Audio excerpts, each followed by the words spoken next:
사위가 가족인 장인과 장모의 명의를 도용해 대출을 받은 사건. 피고인은 절도죄 등으로 수감되었던 범죄 이력이 있습니다. 2018년 3월 30일 구치소에서 가석방되어 자신의 잘못을 뉘우치고 반성을 하는 누범 기간에 다시 범죄를 저지르는 최악의 범죄 패턴을 보여줬는데요. 게다가 그 범죄 대상은 장인 장모였습니다. 어떻게 된 일일까요?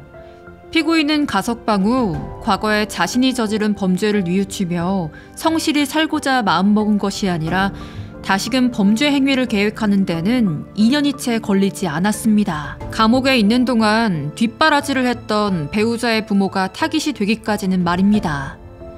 배우자의 부모인 E와 F의 휴대폰에 쉽게 접근할 수 있게 되자 그들의 휴대폰을 이용하여 비대면 모바일 대출 관련 파일을 위작하는 등 그 대출금을 편취하려고 마음을 먹었습니다. 그리고는 바로 행동으로 옮겼는데요. 장인과 장모가 고령인데다가 핸드폰을 잘 사용할 줄 모르고 핸드폰을 항상 가까이 두지 않는다는 점을 파고들었습니다.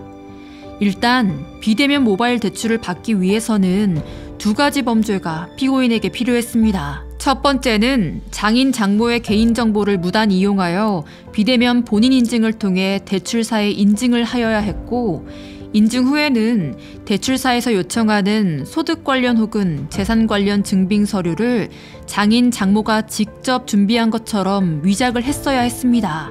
이는 사전자 기록 위작 및 위작 사전자 기록 행사 항목의 범죄입니다. 두 번째는 앞서 준비한 서류와 인증 과정을 모두 행하여 실제 장인 장모 몰래 대출을 받는 것입니다.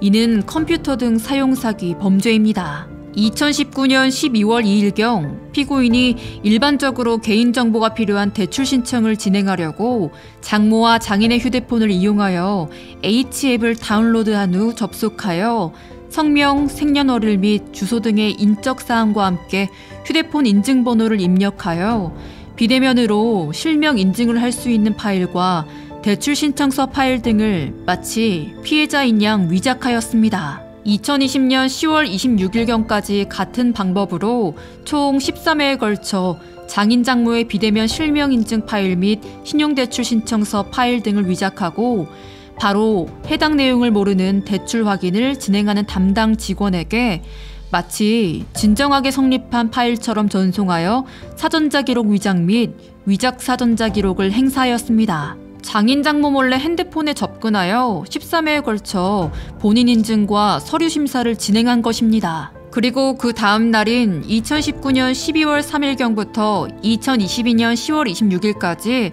앞서 위작한 개인정보 파일과 대출 신청서 파일 등을 이용하여 피해자 명의로 총 9회에 걸쳐 앱에 권한 없이 정보를 입력하여 정보 처리를 하게 함으로써 정상적인 대출 신청인 것처럼 위조해 피해자들을 기망하여 모두 합쳐 7,140만 원 상당의 대출금을 피고인 본인이 송금받았다고 합니다. 가족이라 생각했던 사위에게 이러한 사기를 당한 장인과 장모 그리고 배우자 D는 얼마나 큰 배신감이 들었을까요?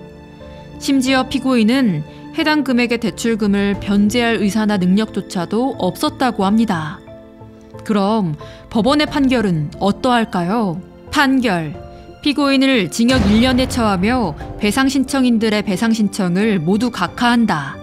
법원의 판단은 이렇습니다. 피고인이 누범 기간에 장인과 장모의 명의를 도용하여 대출을 받아 큰 피해를 입혀 죄질이 상당히 불량하나 피고인이 자백하고 반성하는 점, 피해 금액의 일부가 변제된 점, 앞서 판결이 확정된 절도죄 등과 동시에 판결할 경우와의 형평을 고려해야 하는 점 등을 참작한다고 하였습니다. 그리고 그 외에 피고인의 연령, 성행, 환경, 범행 후의 정황 등 여러 양형 요소를 종합하여 판결을 내렸습니다. 장인 장모가 함께 진행했던 배상명령 신청은 각하되었는데요.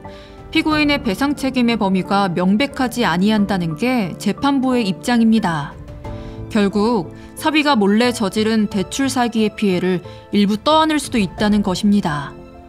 여러분은 이번 사건에 대해 어떻게 생각하시나요?